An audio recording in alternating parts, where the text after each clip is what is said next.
Right. Maybe some small introduction still while we're setting up the live stream again. So Thijs will indeed be talking about OCR in Flutter.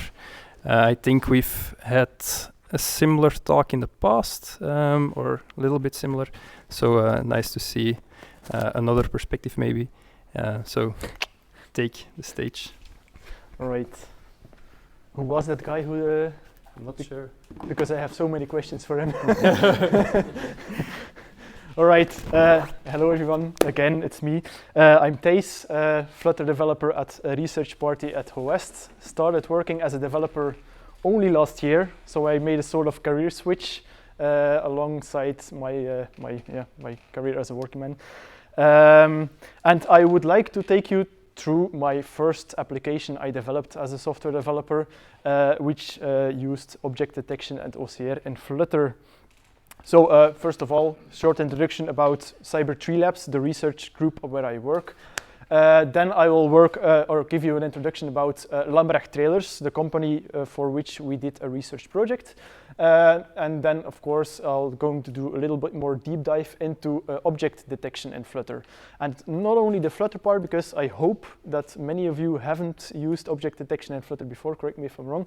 But I want to take you from the steps from data acquisition to deploying a model in Flutter. So not only the Flutter part, but also a little bit Python, a little bit just how to acquire data, what to look for. And then, of course, the second part of my project used OCR, object character recognition in Flutter. And then, of course, there will be some question time, maybe from me to you guys if you have experience with it, or you guys to me if you have any questions about my project. But, well, it was my first Flutter project, so yeah, I learned a lot of it. But there's still a lot of things to learn about object detection, of course, for me. So Cyber 3 Labs, that is my research group at Howest where I work, and we as a research group try to help small and medium-sized companies in Flanders to incorporate immersive technology into their product, into their workflow.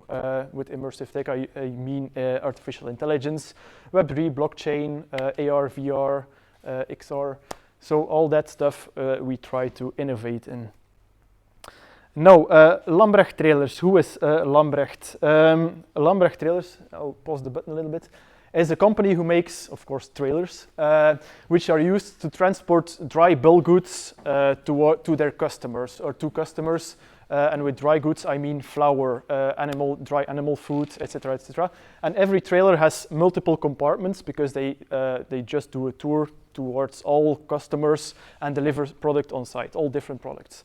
And at the back of the trailer, there's a controller, there's a PLC, and there's a controller to actually enable the driver to control the unloading process into the silos. And this is how the product is now. If the driver arrives on site, it connects his trailer to the silo, to the filling pipe, and you can see this black device there hanging onto the silo.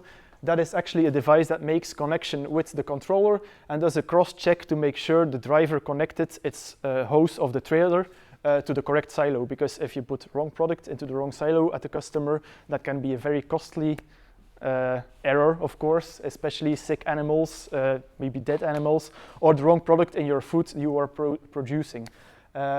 So yeah, in a nutshell, that is what Lambrecht Trailers is producing, and that was the company I developed an application for. So why the application? Again, we have the trailer cabinet and we have the silo reader. And the silo reader is especially just to make it more dummy-proof. The silo tag reader contains of two elements. One element which is just a fancy NFC reader or NFC tag that is attached permanently to every silo at every location, at every customer. And then there's a tag reader that travels together with the trailer at all times, which the driver can then attach to every tag reader, which cross-checks with the RFID which silo number it is attached to, and then it transfers that data or that information or ID from the silo towards the controller of the trailer, and that trailer decides whether to release one of its compartments the driver selected or not. But there's some issues with that current system. First of all, there's a financial issue. Most of the customers, they're farmers, they just want to pay for the products they purchased. They don't want to purchase any other equipment just to make sure the driver unloads the product into the right silo. That is the responsibility of the company who delivers the product on site. That is not their problem, they think, so they don't want to pay for all these tag readers. And every tag reader costs about 200, 300 euros for every silo. So that's it's not a lot for a big company, but it's still a cost they don't want to pay. Secondly, there is a human error, especially if you look at those images where all the pipes of the silos are next to each other. If the driver has had a rough night, and he's not paying attention, and it has happened before, he attaches the hose to pipe A, let's say, and he attaches the silo tag read to pipe B, and you have the same problem. Okay, so that is the human error that is still sometimes occurring. Next, it's a bit marketing strategy. The system is outdated. They want to come up with a 2.0 version of their equipment or their controller. And the fourth problem was that I had only 30 days myself to come up with a solution for that, develop an application for that company. All right. So luckily, I was just hired by Howest. I was very eager to start developing in Flutter. So Flutter to the rescue. My solution was develop a smartphone application that replaces, first of all, the silo tag reader. Which eliminates the hardware costs for the customer, because the smartphone will always travel like the tag reader with the trailer, and which hopefully makes the unloading process more dummy-proof. And how did I wanted to do that, or did I do that? By using object detection to check if there was a hose and a silo connection actually made. So we know there's a connection between the trailer and the silo, and use object character recognition to scan the silo ID, because there was one thing they told me at Lambrecht: every farmer always has a very good readable ID number on every silo pipe. That's the only thing that's always available and is always there. So I wanted to use OCR to detect that silo ID number and then transfer it through communication with the controller. So, object detection. Object detection is a subcategory of computer vision. There's a lot more to that, but as you can see on the video, that is object detection in a live image view. So you detect objects in an image or in an image stream. Next to object detection, computer vision also has segmentation, pose detection, image classification, and one very popular system to do that is YOLO. Not you only live once, but you only look once. And YOLO has had many versions, from version 1 until I think we're now at version 9. Not all from the same company, but they're open source. And I used YOLO V8. Again, QR codes, you will see a lot of links in my presentation as well. But it's if you want to play around with it later on, you have all the websites and links, of course. So I used YOLO for object detection, and that is the part that I want to talk about to you today. So how do we get from images or an ID towards deploying a model on Flutter, on a Flutter application? First of all, we have data acquisition, which is probably one of the most important parts in creating an AI model, of course. If you have bad data, your model will never perform as you want it. So it's really important, especially if you give the customer the assignment to gather data, what he needs to look out for, and that you have enough data, not always the same images from the same angle, from the same site, but really try to get a good data set with images for your model. Next, of course, and that's very boring, but it's very important also, labeling your data. Basically, drawing bounding boxes around each object that you want to detect. And if you have 500 images, 1,000 images, that can be a very boring day at work, but nevertheless very important to have a good model. And then, of course, the third step is to train the model. Fourth step, evaluate your model. If not performant enough, you can try to improve it by adding more data, by hyperparameter tuning or something. So you can try to improve your model. And of course, the last step is Flutter, the implementation in a Flutter application. So back to my project. My first idea was, well, how can I detect that there's a valid connection between those hoses from the trailer and the pipes of the silos? My first idea was, well, just check for a male and a female clamp connection intertwining with each other. But as soon as I discussed that with the customer, he said, okay, I will go on site, I will gather pictures. But, well, I think 2 days or some days after my initial idea, he called me back and said, well, it's basically not possible to acquire enough data from everything, because I checked our warehouse, and in total we have more than 400 variations of clamp connections at customers. So it's really not standardized. It's really the Flemish way. Everyone has its own connection. So that was not really useful in order to get a really model that would behave very well. So our solution, remember, we had only had 30 days to come up with a proof of concept. Just design a generic clamp, which was at that time just a yellow painted clamp we permanently attach to the hose that is traveling with the trailer. So we know it's always there. And if we see that in our camera image, we know that there's a hose from the trailer connected to the pipes. You can always put it somewhere, but I'll get to that, how we made that every proof. But in fact, with that clamp, we only had to take about 500 pictures, and we had a model that was performing really well, which had no false detections during testing, at least, and it had it always detected the clamp when it was in the camera image.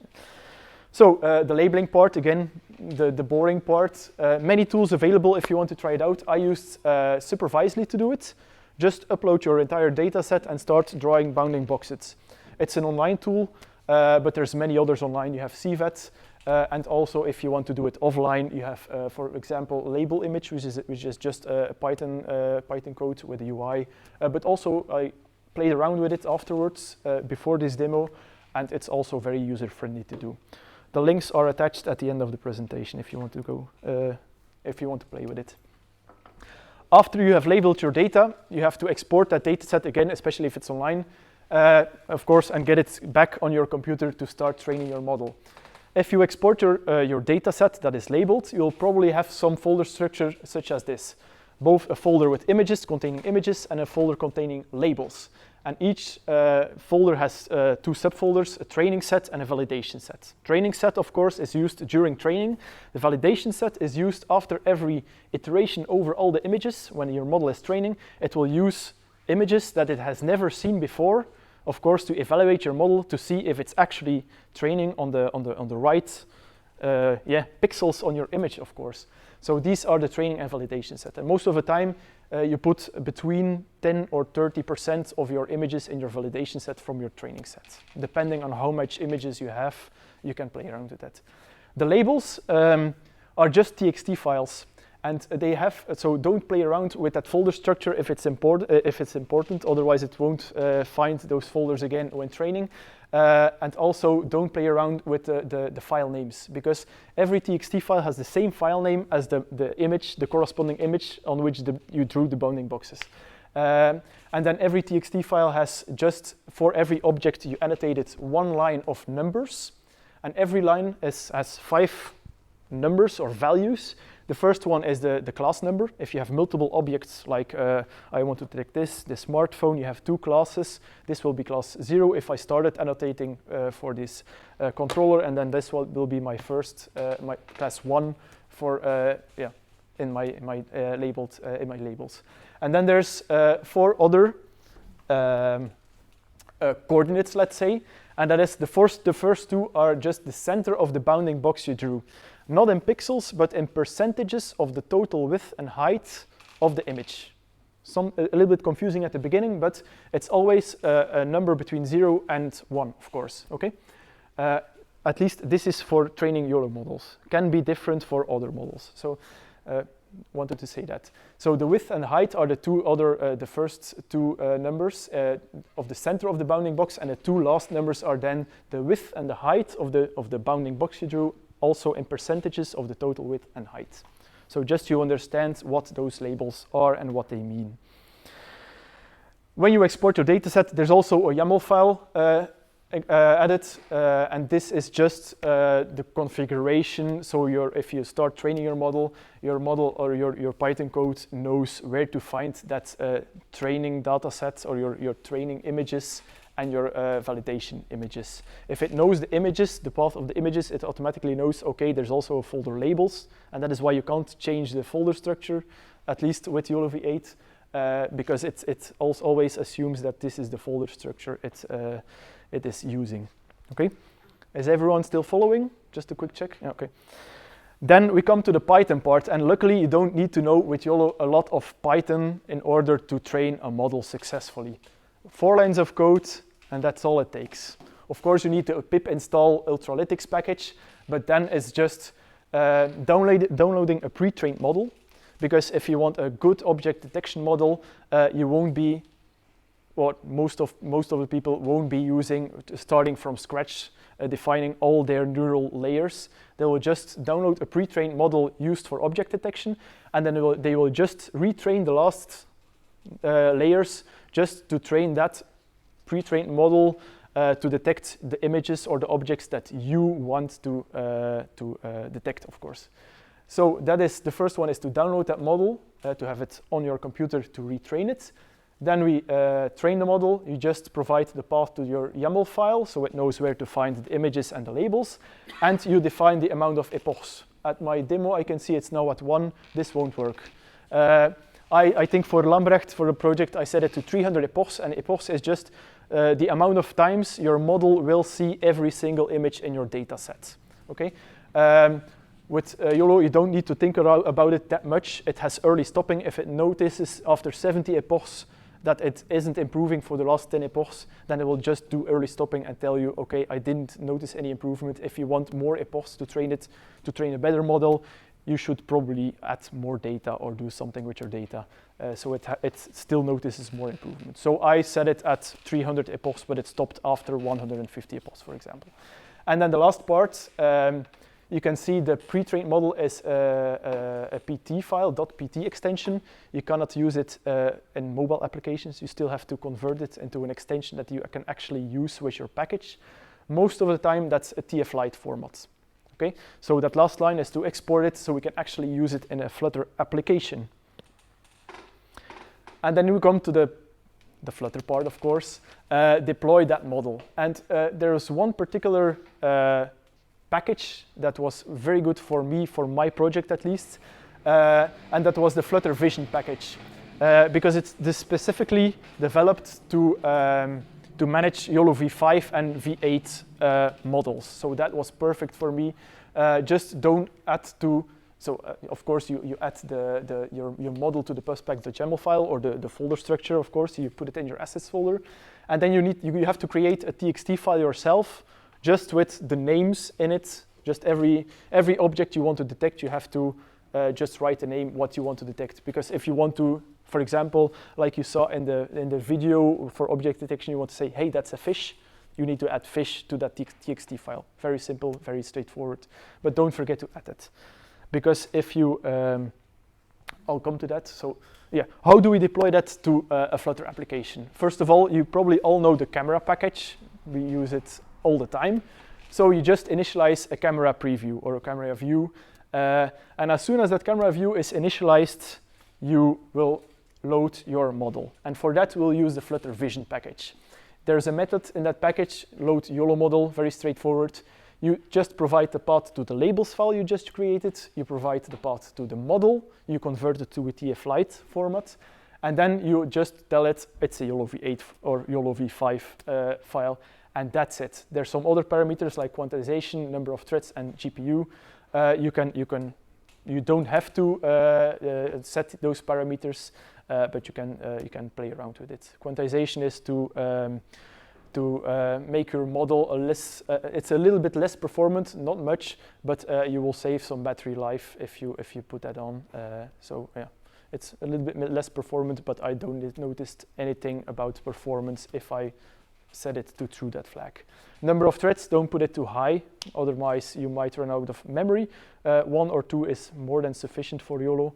And then yeah, use GPU. I set it to false, I set it to true, but I didn't notice that much difference. So yeah, you should play around with it yourself because I didn't put much detail into that part. Next, we start an image stream. And on every image we get from our image stream, we want to apply, of course, our YOLO model. YOLO is very fast, which enables you to do it on every camera image. And then, so on every image we apply the YOLO, and what do we get back? Is just a list of detected objects, or a Dart, which is just a list of Dart objects, which contain some parameters. First of all, the class that was detected, class 0 in our case, for example. And then you have the box property, which is just showing you, and that is a little bit confusing, the top left corner in coordinates, and then the width and the height. So not the center of the bounding box, but then the top left corner. So that was a little bit confusing for me. But then after playing around with it, because you have to, your camera image view is not always the same with the camera stream image. That is a little bit, I played around with it, that was not very easy. But yeah, after you have this result, you can apply or start drawing bounding boxes around your objects you detected or do something else with it. So what I did, for example, in my Flutter application for Lambrecht, I of course drew a bounding box around the clamp I detected, but I also enabled a button, so that button isn't visible or is disabled until we start detecting a clamp in the field of view that we wanted. And you can see at my camera image, a part of the live camera view is grayed out, you see. And that the reason why I did that was YOLO is not applied or is applied but is ignored when objects are detected there. So the customer or the driver really has to align the pipe he attached the hose to with the red line which is in the middle, and all other pipes that are next to it are always ignored. And that makes it a little bit more dummy-proof, because if you put the hose on pipe A, but you want to scan the pipe next to it or the ID, you won't be able to, because a lot of the camera view is actually disabled for OCR and for camera image. So you cannot, unless you play around with it a little bit. If there's strange shapes, you could still cheat with it. But otherwise, it's quite dummy-proof. If you just scan it, you won't be able to scan anything faulty with it. And that brings us to OCR. So we have detected our valid connection between the trailer and the silo. Now we want to scan of course, the silo ID on the pipe. So what is object character recognition? It's basically trying to get all the text. So if your image contains written text, typed text, any kind of text, try to detect that and convert it into a usable string which you can use in your code, of course. And how that's done? First of all, if you process an image for OCR, most of the time there's some pre-processing of the image to make the contrast between the text and the background a little bit better. And then you just analyze the document. You first try to detect text boxes in your camera view. So you define all the boxes where there's probably text. And then for every box with text you detected, you will do segmentation. So you will split up line by line, because you really want to read as a human all this text, or you want to put all these characters after each other. And then for every line or a segmented line of text, we will of course then detect every character one by one, and then just paste everything together, and the result will be, or the output will be, a list of string values which you can use. For every detected text field will be one string, okay? The package to do that, you don't need to train anything yourself. I wouldn't even dare to try to train that, because it's quite complex to do, I think. If there's anyone who ever succeeded to do that, good job. I certainly don't know how to do it. But luckily, Google MLKit has a ready-to-use, out-of-the-box text recognition package in Flutter, which works really, really well for detecting text in images. So I just used that one, and there wasn't a lot of problems with that one. For my application, I just had to pause the object detection, of course, to save battery life. I don't want to have any object detection while I'm scanning for text, and to save memory, of course. So I paused the object detection, and then I took a picture. The reason why I took a picture and not used just the last frame of my stream of images was because sometimes, especially if like the lighting is here not very ideal, I can preset before I start using it. If it's dusk or if it's dawn, I can play around with the camera settings.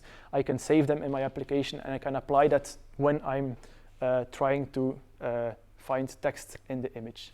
So I pause the object detection, I take a picture with preset camera settings, and then I apply just OCR on it just by using the text recognition package and process image. You give it an image and it returns a list of objects again. What are these objects? Of course, the objects contain the string value of the text, a list of string values, or the string value for every object in that list, and also the bounding box of that text field. And that is very important for me, that it's not only the text, but also the location of the text in the image, because I also don't want to scan any text outside of my enabled area for object detection, of course. And then, of course, the silo number is returned. The user or the driver can confirm if it was in fact the correct silo number. Sometimes if some funny guy puts some stickers on the pipe, sometimes I can't avoid that there's multiple text fields detected. But in that case, I will have just radio button options to select. I detected multiple possible silo numbers. Just select the one to confirm which one is the silo number. As soon as that is done, I make connection with the trailer using TCP/IP communication. I just sent the silo number and the confirmation that I did it by using it automatically, because I also added a foolproof system right now that you can manually enter the silo number if it doesn't work, because it's a proof of concept. So with a flag, if it's manually inserted, if the driver is getting lazy, or if it's just actually detected with the app. And then I just stand there, and then the correct, just let me pause it for a second, then the correct compartment in the trailer is released. So, my conclusion for the application. YOLO V8, perfect for the object detection job. It's really good, it's really performant. Downside, Flutter Vision is only for Android. They said at the time, 7 months ago, that iOS was coming soon, but it's still coming soon, so I'm not sure what the time frame there is. But yeah, if you want to really develop as a Flutter cross-platform, that package wasn't ideal. Another package I tested out, PyTorch Lite, is cross-platform and made for YOLO V8, so you can always use that one if you want to make it actual cross-platform, at least for mobile, so not for desktop.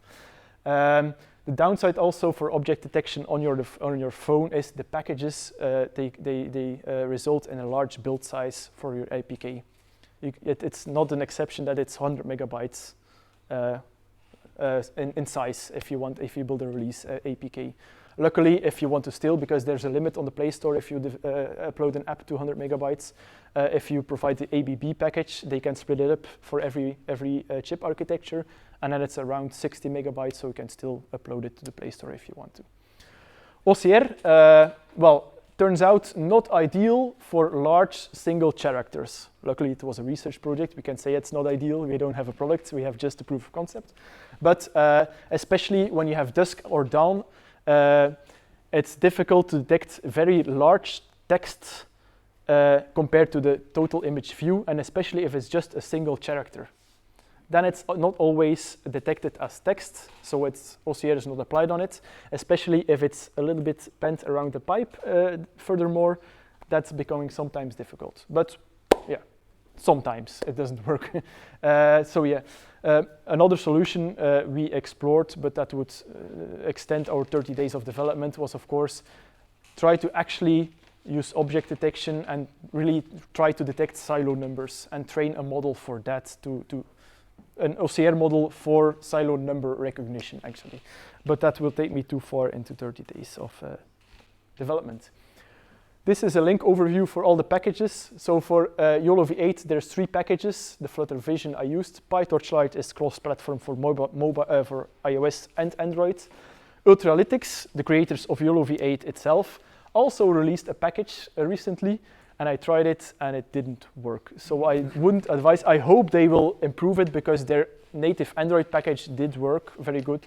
So I hope they will improve it, but for me at least, I didn't get it to work in the short time I had available before this demo to try to get it working. Other Vision packages, but not out of the box compatible with TF Lite formats when a YOLO V8 model is trained, are MLKit, also object detection, TF Lite and TF Lite Flutter. OCR, there's only one package I would advise, and then the annotation tools are always added. Unfortunately, I cannot share the code from Lambrecht with you guys. So for that, I quickly made a sort of Flutter game where you can use object detection to detect Flutter logos to unlock the next door in your maze, of course. And then the second lock, of course, you have to try to scan, to find words with your camera in the room. And then as soon as you scan these words and these words are recognized, you will unlock the last door to complete the maze. So the code is available on GitHub if you want to play around with it. Because I'm quite new at Flutter, if you find anything that hasn't been developed in the right way, please let me know. I'm eager to learn more about Flutter to create better code, especially for object detection. It was difficult for me at that time.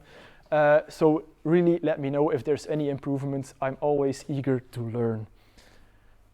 So that was it, right on time. I hope you enjoyed the talk. I hope it was learningful. And if you have any questions, now would be the time.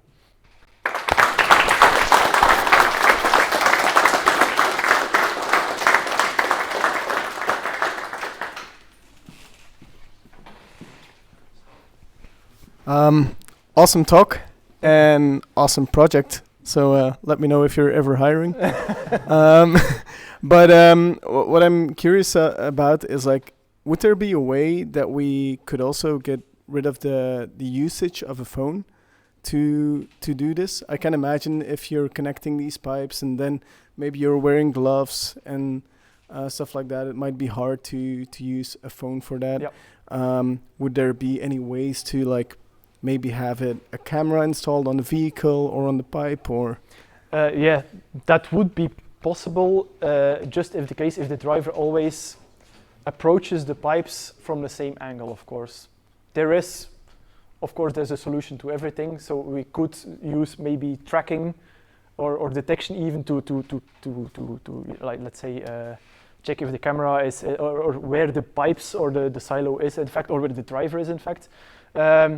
But I like the smartphone because the possibilities are endless, and also you have direct feedback. So if the camera was, like, let's say on the trailer, for example, and if it scanned the wrong silo number for some reason, or something went wrong, you still need a screen to see what went wrong, or you have to get back to the trailer cabinet and to the PLC to check what was wrong.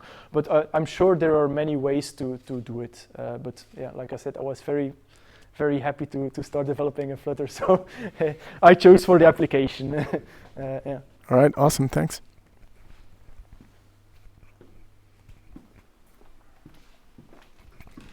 Indeed, really nice talk. I even think your talk was better than Google I/O keynote yesterday. Haven't seen it yet.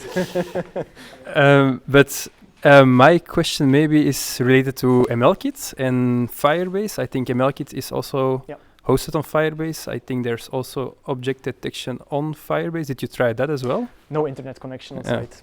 That was the reason. We really needed to deploy or to have our model running locally. The TCP server I talked about was just, there's just a server on the trailer that broadcasts a Wi-Fi network for me to connect to, but that's it. So that was one of the requirements. In fact, we don't want to use any internet connection for that. Yeah, okay. Yeah, that was the only reason. But in fact, Firebase is very good, and then that way you can keep your build size over APK much lower because it's done on the cloud. Yeah, and it would also work on iOS then. Yeah. Exactly. There's many ways for object detection. The YOLO part is just one of them, and I was familiar with YOLO at the time, so that was the first reason why I went there. Yeah. Mm-hmm. Thanks. Really nice talk. Yeah. Thank you. Hi. Very interesting. Very relevant. I'm currently working on segmentation, so some things would have saved me some time. Okay. So pretty cool. 2 questions. Did you look into the licensing model of YOLO? No. So YOLO's licensing says everything you write using YOLO needs to be open source. Okay. So it's a bit difficult. There is also a fee, but you'll have to contact them if you want to use it for commercial use. And I haven't done that, so that's why I asked. Good to let me know. I didn't know that. I thought it was you could use it. Yeah. The box. Yeah. So no. And a second question: what was the end result? What did they do with a proof of concept? Well, happens to had an email today that they have now hired a company to make it into a product, and they asked again for the source code for it. So hopefully, cool. they can still reuse some of my codes to make a product, an actual product. Yeah. All right, thank you.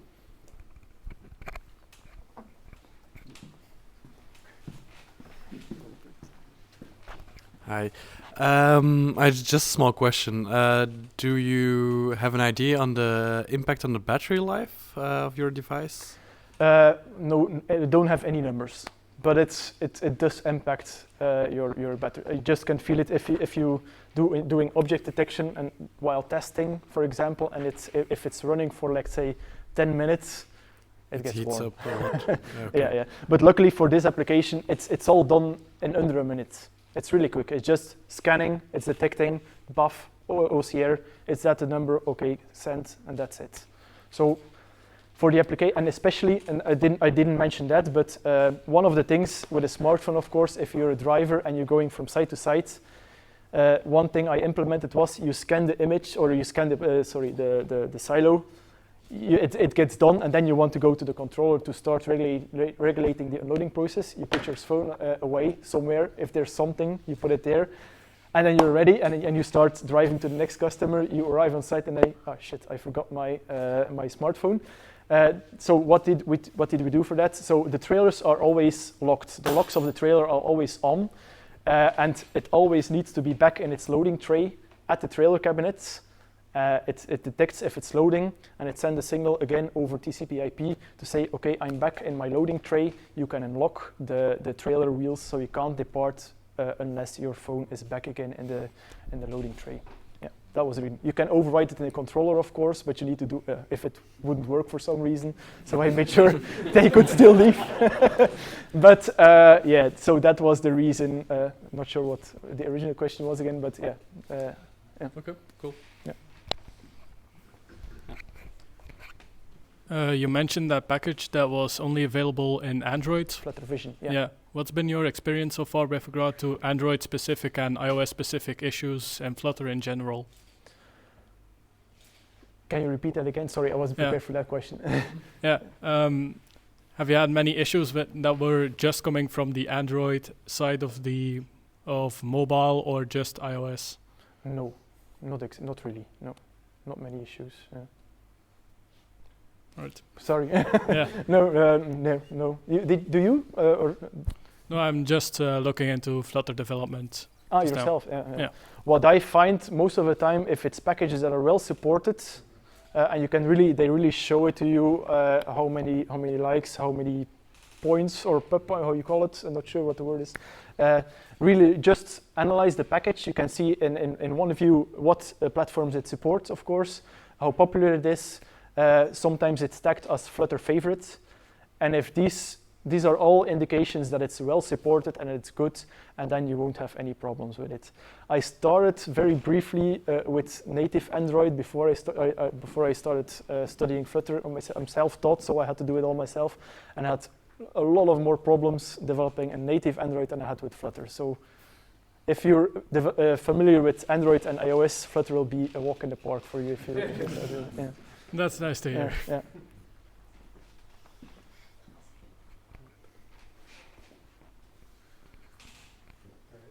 All right.